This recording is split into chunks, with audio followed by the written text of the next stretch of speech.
No gold is not in her. She's a diamond under her. Om Swastiastu.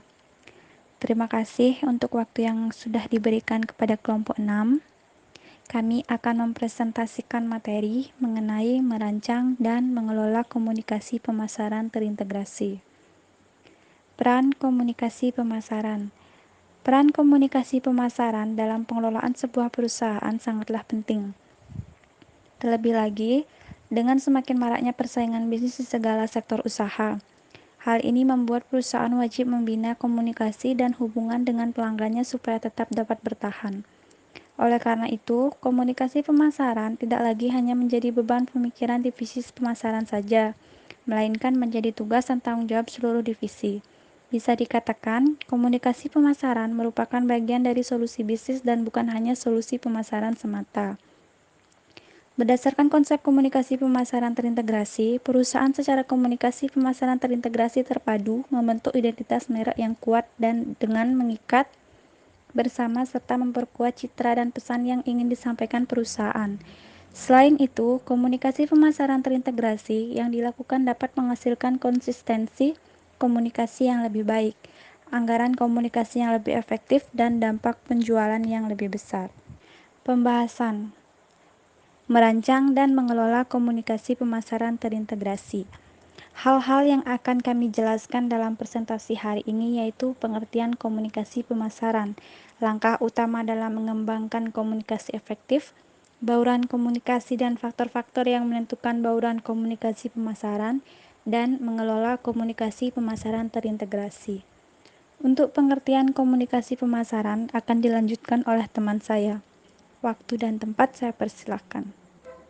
Baik, saya akan menjelaskan mengenai pengertian komunikasi pemasaran. Komunikasi pemasaran adalah sarana di mana perusahaan berusaha menginformasikan atau mempresentasikan, membujuk dan mengingatkan konsumen secara langsung maupun tidak langsung tentang produk dan merek yang dijual. Selain itu, komunikasi pemasaran adalah sebuah konsep manajemen yang mendesain seluruh aspek komunikasi pemasaran, meliputi iklan, promosi penjualan langsung, dan marketing public relation yang bekerja sama sebagai kekuatan gabungan untuk mencapai tujuan tertentu. Komunikasi pemasaran perlu dilakukan karena perusahaan harus memiliki ekuitas merek. Perkembangan teknologi dan globalisasi membuat perusahaan harus lebih meningkatkan untuk melakukan komunikasi pemasaran yang terintegrasi. Selanjutnya, hal-hal yang perlu diperhatikan adalah 1. Lingkungan komunikasi pemasaran yang sedang berubah. 2. Bauran komunikasi pemasaran. Dan yang ketiga adalah komunikasi pemasaran terintegrasi untuk membangun ekuitas merek. Selanjutnya, mengembangkan komunikasi efektif akan dilanjutkan oleh teman saya. Mengembangkan komunikasi efektif, komunikasi pemasaran perlu mempertimbangkan diantaranya mengidentifikasi sasaran.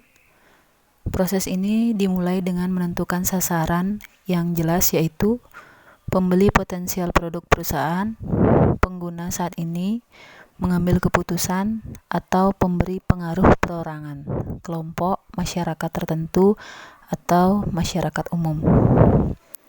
Selanjutnya, menentukan tujuan komunikasi. Menurut Rossiter dan Percy, mengidentifikasi 4 kemungkinan tujuan diantaranya kebutuhan kategori, menentukan kategori produk atau jasa yang diperlukan untuk mengalihkan atau memuaskan perbedaan anggapan antara keadaan motivasional saat ini dan keadaan emosional yang diinginkan. Kesadaran merek, kemampuan untuk mengidentifikasi merek. Sikap merek, mengevaluasi merek dengan memperhatikan kemampuan untuk memenuhi kebutuhan saat ini. Maksud pembelian merek. Instruksi mandiri untuk membeli merek atau mengambil tindakan yang berhubungan dengan pembelian. Selanjutnya ada merancang komunikasi.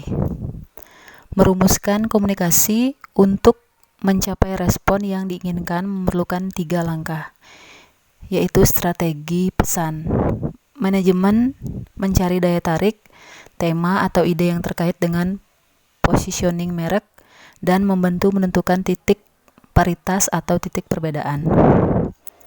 Kemudian strategi kreatif. Pemasar menerjemahkan pesan mereka komunikasi tertentu dengan menggolongkannya sebagai daya tarik informasional atau transformasional.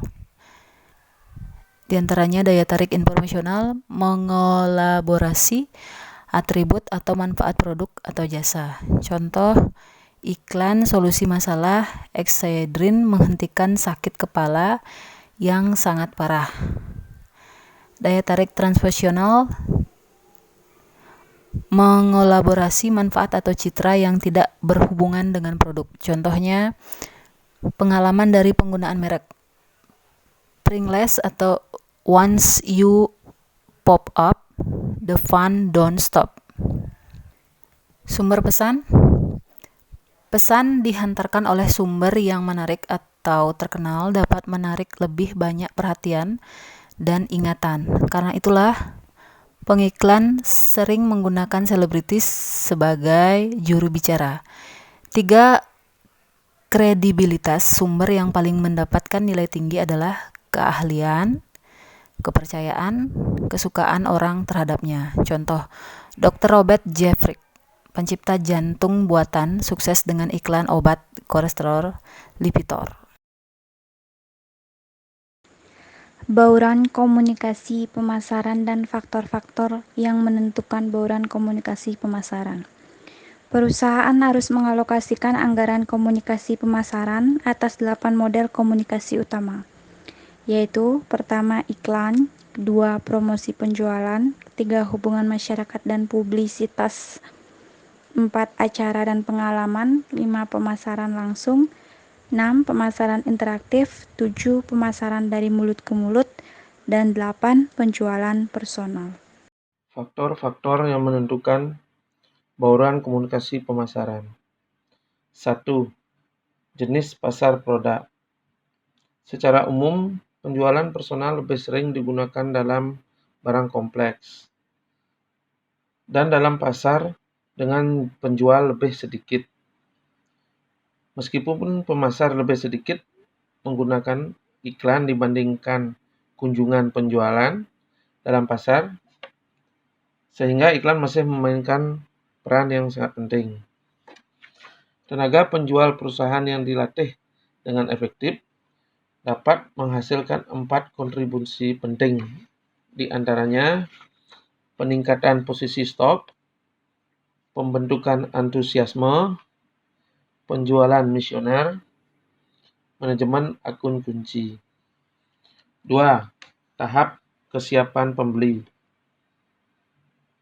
Pembentukan kesadaran dipengaruhi oleh iklan dan publisitas. Pemahaman pelanggan terutama dipengaruhi oleh iklan dan penjualan personal. Keyakinan pelanggan paling dipengaruhi oleh penjual personal. Menutup penjual paling dipengaruhi oleh penjualan personal dan promosi penjualan. 3. Tahap siklus hidup produk. Dalam tahap pengenalan lebih efektif melalui iklan, acara, dan pengalaman serta publisitas. Dalam tahap pertumbuhan, lebih efektif melalui pemasaran dari mulut ke mulut. Dalam tahap kedewasaan, lebih efektif melalui iklan, acara, pengalaman, serta penjualan personal. Dan dalam tahap penurunan, lebih efektif melalui promosi penjualan. Mengelola komunikasi pemasaran terintegrasi. Komunikasi pemasaran terintegrasi atau Integrated Marketing Communication atau EMC adalah konsep perencanaan komunikasi pemasaran yang mengakui nilai tambah rencana komprehensif. 1. Mengkoordinasikan media. Koordinasi media dapat terjadi dalam jenis media, tetapi pemasar harus menggabungkan saluran komunikasi pribadi dan non-pribadi untuk mencapai dampak maksimum. Di sini contohnya, pendekatan yang lebih berdaya guna adalah kampanye multisarana dan multitahap. 2. Mengimplementasikan IMC. Manfaatnya antara lain, menghasilkan konsistensi pesan lebih kuat, membantu membangun ekuitas merek dan menciptakan dampak penjualan lebih besar, memaksa manajemen memikirkan semua cara pelanggan berhubungan dengan perusahaan. Contohnya, IBM mengalihkan semua iklan ke Ogilvy untuk menetapkan merek yang seragam, sehingga menghasilkan komunikasi pemasaran terintegrasi, efektif, dan berbiaya rendah. Baik, kesimpulan dari materi yang sudah kami paparkan adalah sebagai berikut. Pemasaran modern memerlukan lebih dari sekedar mengembangkan produk yang baik, menetapkan harga yang menarik, dan membuat produk itu mudah diakses oleh pelanggan sasaran. Perusahaan juga harus berkomunikasi dengan pemegang kepentingan saat ini dan potensial dan dengan masyarakat umum. Dalam memutuskan bauran komunikasi pemasaran, pemasar harus mempelajari berbagai keunggulan dan biaya dari setiap alat komunikasi dan peringkat pasar perusahaan. Mereka juga harus mempertimbangkan jenis pasar produk di mana produk itu dijual, seberapa siap konsumen melakukan pembelian, dan tahap produk dalam siklus hidup produk.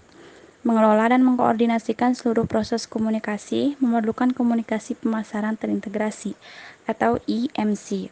Perencanaan komunikasi pemasaran yang mengakui nilai tambah rencana komprehensif yang mengevaluasi peran strategis berbagai disiplin komunikasi dan menggabungkan disiplin-disiplin ini untuk memberikan kejelasan, konsistensi, dan dampak maksimum melalui integrasi sempurna dari berbagai pesan. Terima kasih. Om Santi Santi Santi Om.